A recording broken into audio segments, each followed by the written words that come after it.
Hello, how are you? Doing well. How about you, Daniel? Doing great, thank you. We can go ahead and get started. Dr. Purvi Parikh, what are some common symptoms of asthma? So, common symptoms of asthma are coughing, wheezing, shortness of breath, chest tightness. So, you can have a combination of those or even one of those symptoms, and that could be a sign you have asthma. Okay, and what does it mean if a patient with asthma is uncontrolled?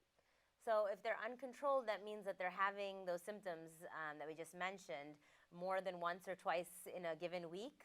They're waking up at night with those symptoms. That's a sign they're uncontrolled. If they're missing work or school, or having to have difficulty even going up a flight of stairs or walk a few short blocks, those are all signs that they're uncontrolled.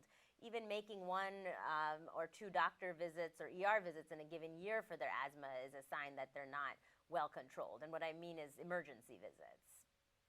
Okay, I understand. And then, how can healthcare professionals improve their dialogue with their patients? Right. So what we found in the survey was that most patients kind of accept an uncontrolled lifestyle as being controlled. So healthcare providers really need to tease out and see who is truly controlled.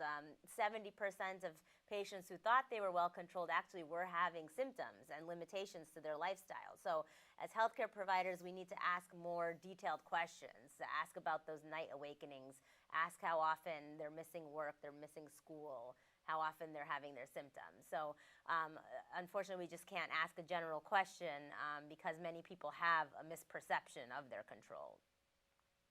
I understand, that makes sense.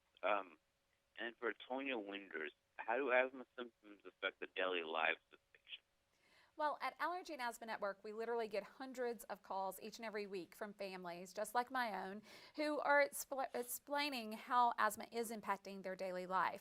And so that's why we conducted the Open Asthma Survey, is to ask over 3,000 American adult patients with asthma how asthma is impacting their life and how well controlled they truly are.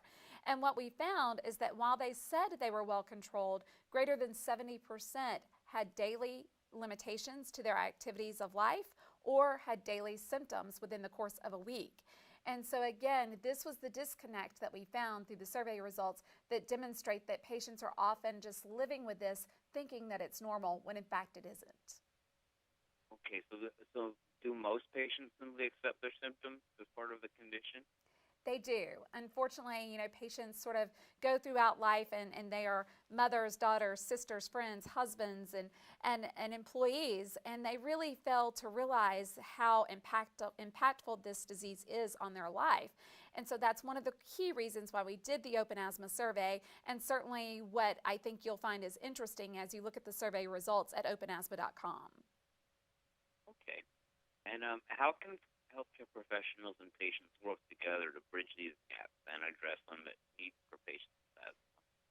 Well, as we mentioned, it is a two-way street, and both kind of need to work together because both of us provide valuable information to each other to better control the asthma. So the healthcare providers need to ask the right questions to really gauge the true nature of the control, and then the patients need to be more forthcoming, more honest, not to be afraid of offending their doctor or trying to please their doctor, but be very forthcoming with how often you are having symptoms and how much it is affecting your daily life. Okay, awesome. Well, thank you guys so much for talking with us. Thank you for having us. Thank you. It's our pleasure. I hope you have a nice day.